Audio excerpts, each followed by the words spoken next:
ഇപ്പോൾ പ്രതിപക്ഷ നേതാവ് മാധ്യമങ്ങളെ കാണുകയാണ്. പവിത്രതയും ധനകാര്യ വകുപ്പ് മന്ത്രി നഷ്ടപ്പെടുത്തി. ഒരു ബജറ്റ് ഡോക്യുമെന്റിന്റെ ഒരു സാങ്ക്ടിറ്റി ഉണ്ട്, ബജറ്റ് രേഖകളുടെ ഒരു പവിത്രത. ഇത് തെരഞ്ഞെടുപ്പ് അടുക്കുമ്പോൾ രാഷ്ട്രീയ വിമർശനത്തിന് വേണ്ടിയിട്ടുള്ള ഡോക്യുമെന്റ് ആക്കി. ഈ ബജറ്റ് ഡോക്യുമെന്റിനെ അതിനെ തരം താഴ്ത്തി. ആദ്യം മുതൽ അവസാനം വരെ രാഷ്ട്രീയ വിമർശനമാണ്. പ്രതിപക്ഷത്തെ വിമർശിക്കാൻ വേണ്ടിയിട്ടുള്ള ഡോക്യുമെന്റ് ആണോ ബജറ്റ് ഡോക്യുമെന്റ്? വേറെ എന്തെല്ലാം അവസരങ്ങളുണ്ട്, സഭയിലും സഭയ്ക്ക് പുറത്തും പ്രതിപക്ഷത്തെ വിമർശിക്കാൻ ധാരാളം അവസരങ്ങളുണ്ട്.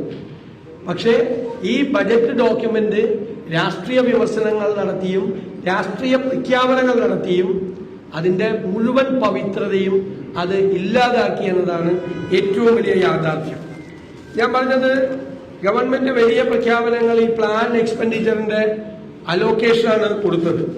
യഥാർത്ഥത്തിൽ കഴിഞ്ഞ വർഷം ഇപ്പൊ നിലവിൽ പ്ലാൻ എക്സ്പെൻഡിച്ചറിന്റെ 55.24% ചെലവാക്കിയിട്ടുള്ളത്. അതായത് ഇനി ഏകദേശം ഈ സാമ്പത്തിക വർഷം തീരാൻ 1.5 മാസം ബാക്കി നിൽക്കെ 55% മാത്രമാണ് പ്ലാൻ എക്സ്പെൻഡിച്ചർ. കഴിഞ്ഞ ദിവസം അതിന്റെ ചെലവ്. ഇന്നും ലൈഫ് മിഷന്റെ അപ്പൊ ഈ പ്ലാൻ അലോക്കേഷൻ എന്ത് വിശ്വാസ്യതയാണുള്ളത്? കഴിഞ്ഞ ദിവസം പറഞ്ഞതുപോലെ ഇന്നും ലൈഫ് മിഷന്റെ പ്രഖ്യാപനം നടത്തി. ലൈഫ് മിഷൻ കഴിഞ്ഞ വർഷം 717 കോടി രൂപ ഇതുപോലെ ബജറ്റിൽ പ്രഖ്യാപിച്ചിട്ട് കൊടുത്തത് അതിന്റെ 3.76%. അപ്പൊ ടോട്ടൽ പ്ലാൻ എക്സ്പെൻഡിച്ചറിന്റെ 55% മാത്രമാണ് ഇപ്പോൾ ചെലവാക്കിയിരിക്കുന്നത്. മാത്രമല്ല, UDF ഗവൺമെന്റിന്റെ കാലത്ത് കൊണ്ടുവന്ന വിഴിഞ്ഞം തുറമുഖ പദ്ധതിയെ കുറിച്ചാണ് ബജറ്റിൽ ഏറ്റവും കൂടുതൽ പരാമർശിച്ചിരിക്കുന്നത്. അന്നത് 6000 കോടി രൂപയുടെ റിയൽ എസ്റ്റേറ്റ് തട്ടിപ്പാണ് എന്ന് പറഞ്ഞ അന്നത്തെ പാർട്ടി സെക്രട്ടറി മുഖ്യമന്ത്രിയായിരിക്കുമ്പോൾ ഉമ്മൻചാണ്ടി സർക്കാർ കൊണ്ടുവന്ന വിഴിഞ്ഞം പദ്ധതിയെ കുറിച്ചാണ് ഏറ്റവും കൂടുതൽ പരാമർശം ഇതിനകത്ത്. അതുപോലെ തന്നെ കൊച്ചി മെട്രോയെ കുറിച്ചും വാട്ടർ മെട്രോയെ കുറിച്ചും എല്ലാം സർക്കാർ അഭിമാനം കൊള്ളുകയാണ്. ഇതെല്ലാം ഉമ്മൻചാണ്ടി സർക്കാരിന്റെ കാലത്ത് കൊണ്ടുവന്ന പദ്ധതികളാണ്. യഥാർത്ഥത്തിൽ ഇത് കാർഷിക മേഖലയെ വളരെ നിരാശപ്പെടുത്തിക്കൊണ്ടിട്ടുള്ള ഒരു ഇതാണ്. കാർഷിക മേഖല നമ്മുടെ സംസ്ഥാനത്ത് ഏറ്റവും വലിയ പ്രതിസന്ധി നേരിടുന്ന ഒരു കാലഘട്ടമാണ്. നെല്ല്, റബ്ബർ, നാളികേരം, അടയ്ക്ക, സ്പൈസസ് എല്ലാ മേഖലയിലും പ്രതിസന്ധിയാണ്. 10 രൂപ റബ്ബർ വികസന ഫണ്ട് കൂട്ടിക്കൊണ്ട് റബ്ബർ കർഷകരെ അവഗണിക്കുകയും അവരെ പരിഹസിക്കുകയും 250 രൂപയാക്കി ഞങ്ങൾ അധികാരത്തിൽ വന്നാൽ വർദ്ധിപ്പിക്കുന്നതാണ്. ഇപ്പൊ 3 വർഷമായി. ഈ 3 വർഷം കൊണ്ട് 10 രൂപയാണ് വർദ്ധിപ്പിച്ചത്. 10 രൂപ ആണ് മനസ്സിലാക്കേണ്ടത്. 10 രൂപയാണ് വർദ്ധിപ്പിച്ചത്. യഥാർത്ഥത്തിൽ ഈ 170 രൂപ തന്നെ IAS ആയി കിടക്കുകയാണ്. കഴിഞ്ഞ വർഷത്തെ കൊടുത്തിട്ടില്ല.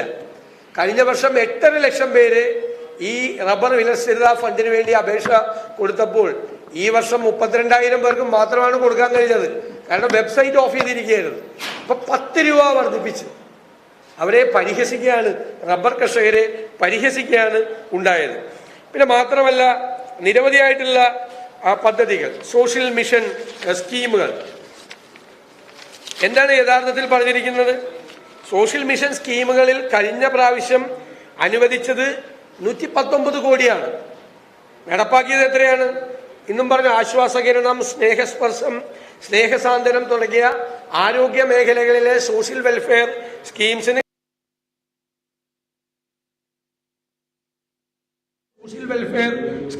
കഴിഞ്ഞ വർഷം 119 കോടി രൂപ പ്രഖ്യാപിച്ചിട്ട് കൊടുത്തത് വെറും 60 കോടി രൂപ മാത്രമാണ്. കഴിഞ്ഞ പ്രാവശ്യത്തെ എക്സ്പെൻഡിച്ചർ മാത്രം കണ്ടാൽ ഇതിന് യാതൊരു പ്രസക്തിയില്ലാന്ന് പറയും. അവിടെ ഭരണകക്ഷി അംഗങ്ങളും മന്ത്രിമാരും അടക്കം കൈയടച്ചു. എന്തിനാണ് കൈയടിച്ചത്? കാരുണ്യ പദ്ധതിയെ കുറിച്ച് പ്രഖ്യാപിച്ചപ്പോഴാണ്. കാരുണ്യ പദ്ധതിയുടെ ഇപ്പോഴത്തെ സിറ്റുവേഷൻ എന്താണെന്നറിയാം? ഈ ഒരാഴ്ച മുമ്പ് ആരോഗ്യമന്ത്രി നിയമസഭയിൽ നൽകിയ മറുപടി അനുസരിച്ച് കാരുണ്യ ആരോഗ്യ സുരക്ഷാ പദ്ധതിയുടെ കുടിശ്ശിക 1128 കോടിയാണ്. 1128 കോടി. കാരുണ്യ ബെനവലന്റ് പദ്ധതി 189 കോടിയാണ്. അതുകൊണ്ട് സ്വകാര്യ മാനേജ്മെന്റുകൾ, ആശുപത്രി മാനേജ്മെന്റുകളെല്ലാം തീരുമാനമെടുത്തു.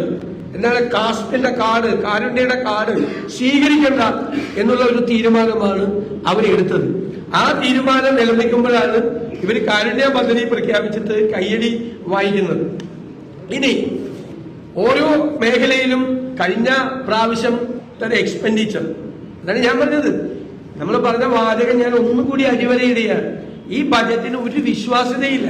കാരണം കഴിഞ്ഞ വർഷം കൃഷി അനുവദിച്ചതിന്റെ 38% ഇതുവരെ എക്സ്പെൻഡിച്ചർ, ഗ്രാമവികസനം 54%, സഹകരണം 8.84%, ജലസേചനം 35%, വ്യവസായം 33%, സയന്റിഫിക് സർവീസ് 29%, സാമൂഹ്യ സേവനം 54%. ഇങ്ങനെ വളരെ കുറഞ്ഞ, ഈ കേരളത്തിന്റെ സമീപകാല ചരിത്രത്തിലെ ഏറ്റവും കുറഞ്ഞ എക്സ്പെൻഡിച്ചറാണ് ഈ കഴിഞ്ഞ വർഷം വന്നിരിക്കുന്നത്. അതാണ് യഥാർത്ഥത്തിലുള്ള പരിതാപകരമായ ധനസ്ഥിതിയെ മറച്ചു വയ്ക്കാൻ വേണ്ടിയിട്ടാണ് ഈ ക്ലീഷേ വന്ന കമ്മ്യൂണിസ്റ്റ് ജാർഗൻസ് ഉപയോഗിച്ച് അതിനുവേണ്ടി ശ്രമിച്ചത്.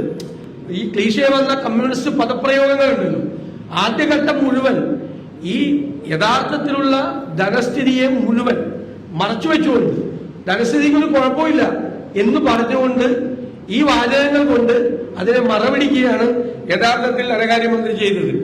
ഞാൻ വേറൊരു കാര്യം പറയാം.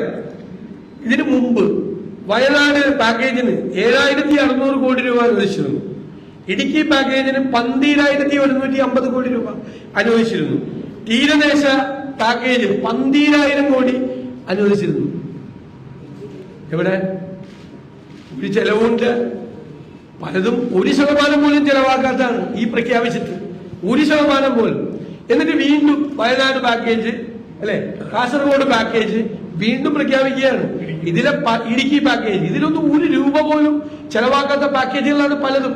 വയനാട് പാക്കേജൊക്കെ ഏകദേശം ഈ 7,600 കോടി പ്രഖ്യാപിച്ചിട്ട് 49 കോടി രൂപയായിരുന്നു എക്സ്പെൻഡിച്ചർ. അപ്പൊ ഇതൊക്കെ വെറുതെ ആളുകളെ കബളിപ്പിക്കുന്നതിന് വേണ്ടി നടത്തുന്ന പ്രഖ്യാപനങ്ങളാണ്. അതുപോലെ വിഭവ സമാഹരണത്തിന് വേണ്ടി നടത്തിയ നിർദ്ദേശങ്ങൾ 1067 കോടി രൂപയുടെ പുതിയ വരുമാനം ഉണ്ടാകുന്നതിന് വേണ്ടിയിട്ടുള്ള വിഭവ സമാഹരണ നിർദ്ദേശങ്ങളാണ്, പുതിയ ടാക്സ് നൽകിയത്. ഞങ്ങൾ പറയുന്നു, കഴിഞ്ഞ പ്രാവശ്യം ഞങ്ങൾ ഇതുപോലൊരു വാചകം പറഞ്ഞു, ഇന്ധന നികുതി കൂട്ടിയാൽ ഇന്ധന നികുതി കൂടില്ല. അത് വളരെ തെറ്റായ തീരുമാനമാണ്.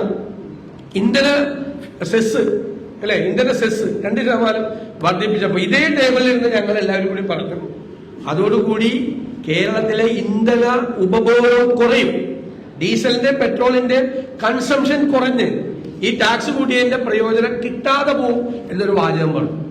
അതിപ്പോ ശരിവെക്കപ്പെട്ടല്ലോ.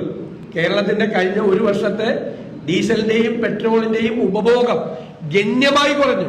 ഇവര് കൂട്ടിയത് കിട്ടിയില്ല, സർക്കാരിന് കിട്ടിയില്ല. കിട്ടിയില്ല എന്ന് മാത്രമല്ല, ഇങ്ങനെ കൂട്ടുമ്പോൾ പൊതുവിപണിയിൽ കൃത്രിമമായ വിലക്കയറ്റം ഉണ്ടാവും. പ്രത്യേകിച്ച് ഫ്യൂവലുമ തൊട്ടാൽ അപ്പൊ കൃത്രിമമായ വിലക്കയറ്റം ഉണ്ടാവും. അതിന്റെ നെഗറ്റീവ് ഇമ്പാക്റ്റാണ്. ആ പൊതുവിപണിയിൽ കൃത്രിമമായ വിലക്കയറ്റം ഒരു വശത്തുണ്ടായി, സർക്കാരിന് വിഭവ സമാഹരണം അതിൽ നിന്ന് കിട്ടിയില്ല. അതുകൊണ്ട് ഞങ്ങൾ പറയുന്നു, ഈ പ്രാവശ്യം പ്രഖ്യാപിച്ചിരിക്കുന്ന ഈ 1076 കോടിയിൽ 50% പോലും പ്രായോഗികമായ നികുതി നിർദ്ദേശങ്ങളല്ല. അതിൽ കിട്ടാൻ പോകുന്നത് ഈ കോഫി ആക്ടില് വരുത്താൻ പോകുന്ന വ്യത്യാസം, അതുപോലെ നെഗോഷ്യബിൾ ഇൻസ്ട്രുമെന്റ് ആക്ടിൽ വരുത്തുന്ന അമെന്റ്മെന്റ്, അങ്ങനെ കുറച്ച് കേസിലാണ് പണം കിട്ടുന്നത്. ഞങ്ങൾ ഇതിനു മുമ്പ് ഗുരുതരമായ ഒരു ആരോപണം സർക്കാരിനെതിരെ ഉന്നയിച്ചിരുന്നു. വാറ്റിന്റെ കാലത്തുണ്ടായിരുന്ന കോടിക്കണക്കിന് രൂപയുടെ കുടിശ്ശിക പിടിച്ചെടുക്കുന്നതിൽ സർക്കാർ ദയനീയമായി പരാജയപ്പെട്ടു. ഐസക്കിന്റെ കാലം മുതൽ പരാജയപ്പെട്ടു. ഇത് 3ാമത്തെയോ 4ാമത്തെയോ ആംനസ്റ്റി സ്കീമാണ് ഈ കുടിശ്ശിക പിടിച്ചെടുക്കുന്നതിന് വേണ്ടി. ഇതും പൂർണ്ണമായ പരാജയമായി മാറും.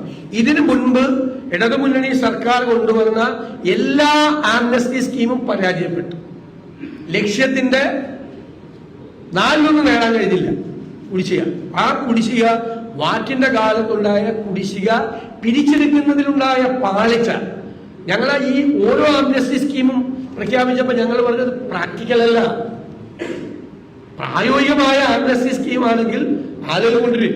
ഞാൻ പറയാം, 5 ലക്ഷം രൂപ കുടിശ്ശികയുള്ള ഒരാൾക്ക് 50 ലക്ഷം രൂപ തെറ്റായി അസസ്മെന്റ് നടത്തിയ അയാൾ ഈ സ്കീമിൽ അട്രാക്ട് ചെയ്യാം ആവും. തെറ്റായി അസസ്മെന്റ് നടത്തിയിരിക്കുകയാണ് പല കേസും. നിങ്ങൾ 5 ലക്ഷം രൂപ ഒരു ബിസിനസ് നടത്തിയിട്ട് കൊടുക്കാറുണ്ട്. ഓക്കെ, നിങ്ങളത് ആംനസ്റ്റി സ്കീമൊക്കെ വരുമ്പോൾ പോയി ചെയ്യും. നിങ്ങളോട് പറയും അപ്പൊ നിങ്ങൾക്ക് പലിശ വേണ്ട, ഒന്നും വേണ്ട, പലിശ ഒഴിവാക്കാന്ന് പറഞ്ഞാൽ നിങ്ങൾ ചിലപ്പോൾ നിങ്ങൾക്ക് കൊടുക്കാനുള്ള 5 ലക്ഷം കൊണ്ട് കൊടുക്കും.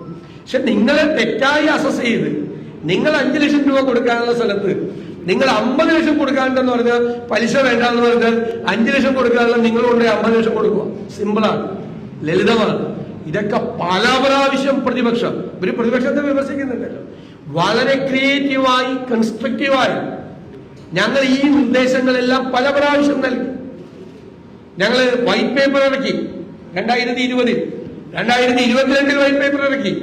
ഈ 2 വൈറ്റ് പേപ്പറിലൂടെയും നേരിട്ടും നിയമസഭയിലും പ്രതിപക്ഷം പറഞ്ഞ ഉത്കണ്ഠകളെ, നിർദ്ദേശങ്ങളെ രാഷ്ട്രീയമായി കാറ്റിൽ പറത്തി അനുഭവമാണ് ഇന്ന് കേരളത്തിന്റെ സമ്പദ് വ്യവസ്ഥ അനുഭവിക്കുന്നത്. അതുകൊണ്ടാണ് ഈ ബജറ്റിൽ എന്തു പ്രഖ്യാപിച്ചാലും ഇതിന് യാതൊരുവിധ സാധ്യതയും ഇല്ലാതായി മാറുന്നത്. ബജറ്റിന് യാതൊരുവിധ പവിത്രതയുമില്ല, വിശ്വാസ്യതയില്ല. നേരത്തെയുള്ള കഴിഞ്ഞ 2 വർഷക്കാലത്തെ ഈ പ്രഖ്യാപനങ്ങളും അതിന്റെ ഇംപ്ലിമെന്റേഷനും നിങ്ങൾ താരതമ്യം ചെയ്താൽ നിങ്ങൾക്ക് തന്നെ ബോധ്യമാകും ഈ പ്രഖ്യാപനത്തിന് ഒരു അർത്ഥവുമില്ല. ഇത് കുറെ കൂടി ഒരു പൊങ്ങച്ച പ്രകടനം കൂടി നടത്തിയിട്ടുണ്ട്. കാരണം ഇലക്ഷൻ ആയതുകൊണ്ട് ആളുകളെ കബളിപ്പിക്കുന്നതിന് വേണ്ടിയിട്ടാണ്, ജനങ്ങളെ കബളിപ്പിക്കുന്നതിന് വേണ്ടി നടത്തിയ പ്രഖ്യാപനമാണ്. നയാ പൈസ കയ്യിലില്ല സർക്കാരിന്, നയാ പൈസ. ഇപ്പോ സോഷ്യൽ വെൽഫെയർ സ്കീംസ് ഒക്കെ പോയി.